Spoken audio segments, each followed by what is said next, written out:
Hello students, welcome to journal classes. आज हम पढ़ेंगे class 6 English chapter first a tale of two birds. तो इसमें हमें पहले पैराग्राफ में यह बताया जाता है कि there once lived a bird and had two newborn babies in a forest.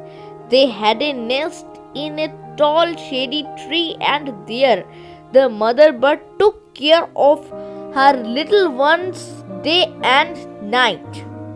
तो पहले पैराग्राफ में हमें बताया जाता है कि एक बार जो है एक मदर बर्ड उसकी बिल्कुल 2 न्यू बॉर्न बेबीज के साथ एक फॉरेस्ट में रहती थी, जहां पर उनका एक नेस्ट था एक बहुत ही लंबे और शेडी ट्री में। तो वहां पर जो मदर बर्ड है वो अपने बच्चों के बहुत ही ढंग तरीके से, बहुत ही अच्छी तरीके से उनका ख्याल रखते थे, बिल्कुल दिन रात। अब सेकंड पैराग्राफ में हमें बताया जाता है कि one day there was a big storm, there was thunder, lightning and rains and the wind blew down many trees.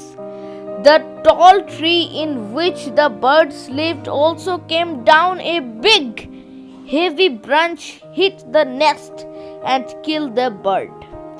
Fortunately for the baby birds, the strong wind blew them away to the other side of the forest. One of them came down near a cave where a gang of robbers. The other landed outside a Rishi's ashram a little distance away.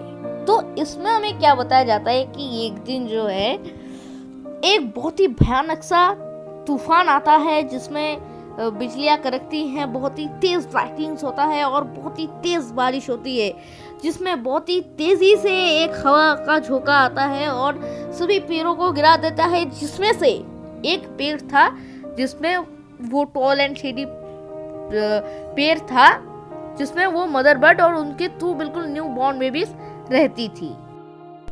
अब क्या होता है, अब एक बहुत ही बड़ा सा और बहुत ही भारी सा एक तना यानी ब्रांच जो उनके नेस्ट को हीट करता है और अनफॉर्चुनेटली जो मदर बर्ड है उनका डेथ हो जाता है, यानी उनकी मृत्यु हो जाती है। Fortunately for the baby birds, उन दोनों बच्चों के लिए ये एक बहुत ही खुशखबरी होती है कि वो बहुत ही तेज हवा के कारण जंगल के बिल्कुल दूसरे प्रांत में पहुंच जाते हैं। वहां पर एक जो बर्ड है वो एक चोर के गुफा, जहां पर गैंग ऑफ रॉबर्स रहते हैं, चोर के गुफा के पास पहुंचता है, मतलब झोंके से गिर जाता है। और एक जो बर्ड है वो कहाँ गिरता है, एक ऋषि मुनि के आश्रम के पास। उन दोनों बर्ड्स के जो जगह है उन दोनों में बहुत ही कम डिस्टेंस था, जैसे कि आप इस पिक्चर में देख सकते हैं। फाइन, अब हम दूसरे पैरा की तरफ चलते हैं। अब इसमें हमें क्या बताया जाता है, day past and the baby birds become big birds.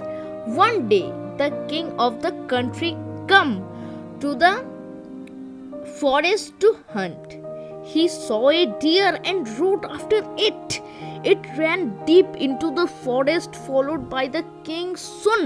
The king lost his way and did not know where he was. तो अब थर्ड पैरा में क्या होता है, दिन बीतते चले गए, जो बेबी बर्ड्स थे बिल्कुल नन्हे मुन्ने से वो बिल्कुल आप जैसे बड़े हो गए। फिर क्या होता है, अब एक दिन जो है उस कंट्री का, मतलब उस देश का राजा जो है हंट में, मतलब शिकार में निकलता है और उसे एक हिरन दिख जाता है। अब वो हिरन के पीछे लग जाता है, बिल्कुल वो आज उसको छोड़ेगा नहीं।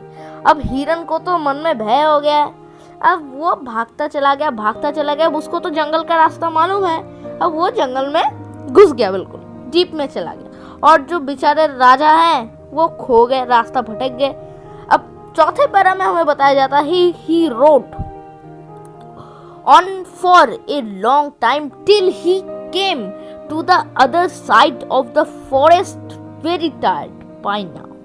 he got off his horse and sat down under a tree that stood near a cave. Suddenly, he heard a voice cry out, "Quick, hurry up! There's some under the tree. Come and take his jewelries and this horse. Hurry, or else he will slip away." The king was amazed. He looked up and saw a big brown bird on the tree which he was sitting. He also heard faint noises issuing from the cave.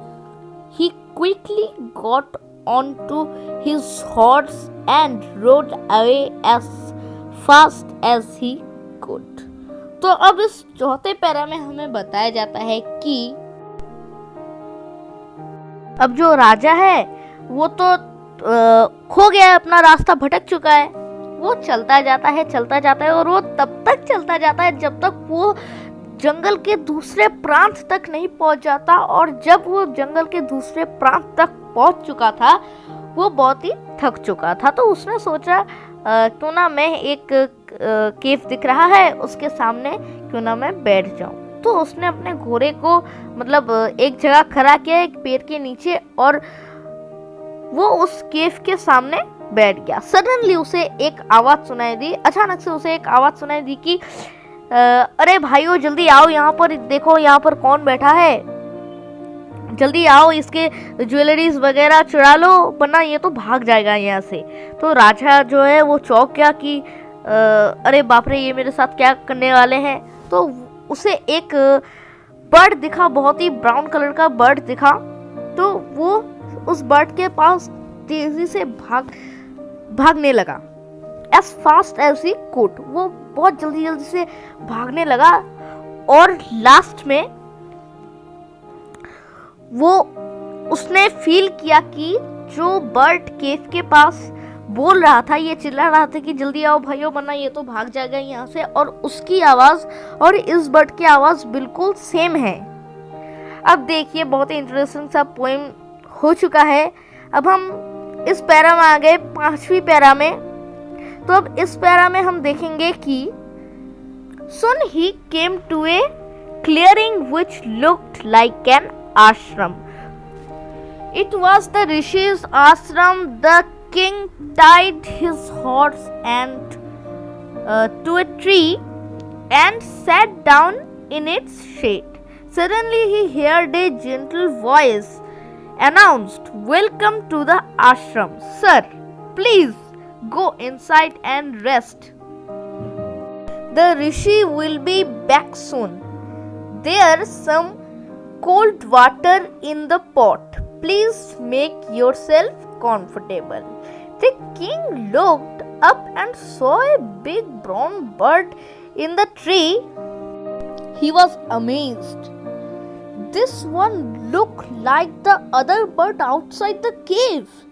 He said to himself loudly, "You are right, sir," answered the bird. "He is my brother, but he has made friend with robbers. He now talk as they do. He does not talk to me anymore."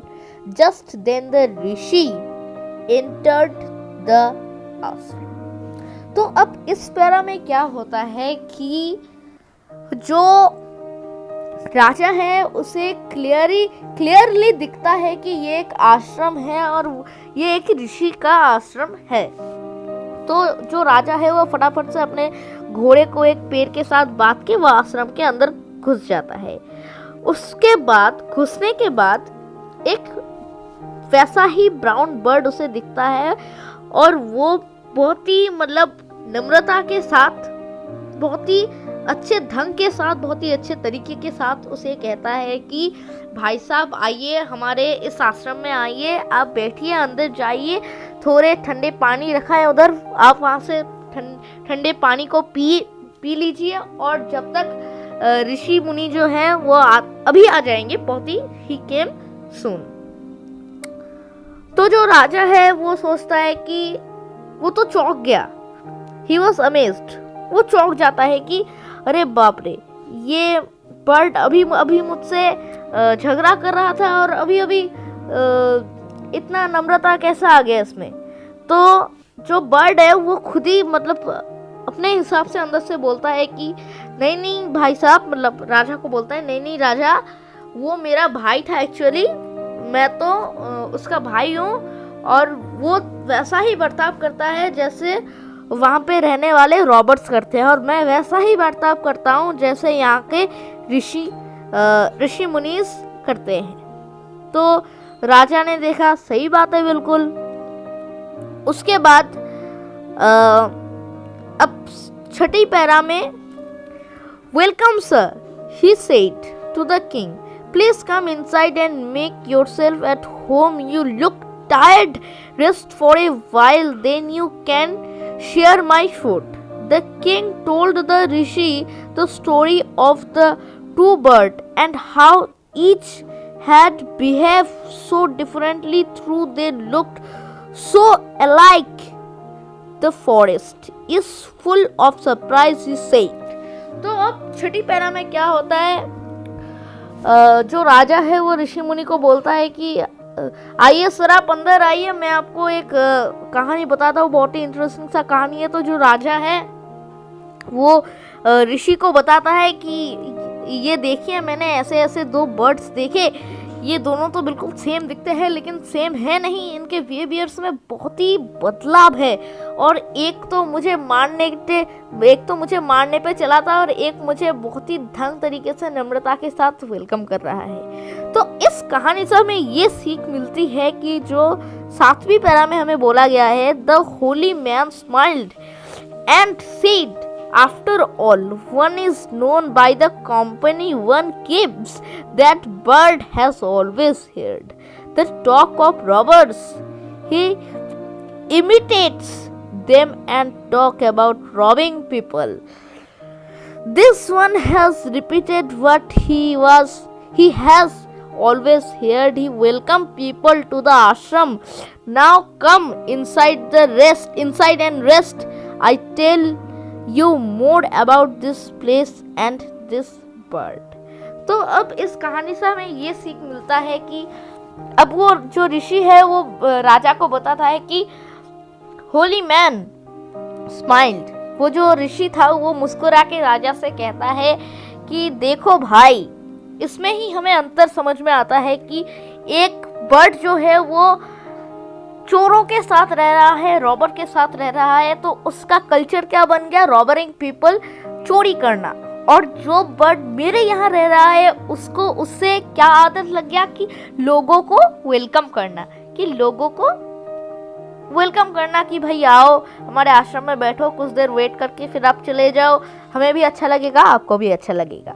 तो यही है दोनों bird के अंतर। और वो फिर कहता है कि आओ भाई आप रेस्ट करो यहाँ पर, राजा को कहता है कि आइए साहब आप रेस्ट कीजिए यहाँ पर, फिर मैं आपको और भी बातें बताता हूँ इस जगह के बारे में और ये पक्षियों के बारे में। सो क्वेश्चन आंसर हम इसके अगले वीडियो में जानेंगे। आज के लिए इतना ही। मैं आपके लिए और भी नए और इंटरेस्टिंग वीडियोस लाता रहूँगा, तो उसके लिए आप मेरे चैनल को प्लीज़ सब्सक्राइब करें और बेल आइकन बटन को प्रेस करना ना भूलें और इस वीडियो को एक लाइक दे दीजिए। धन्यवाद।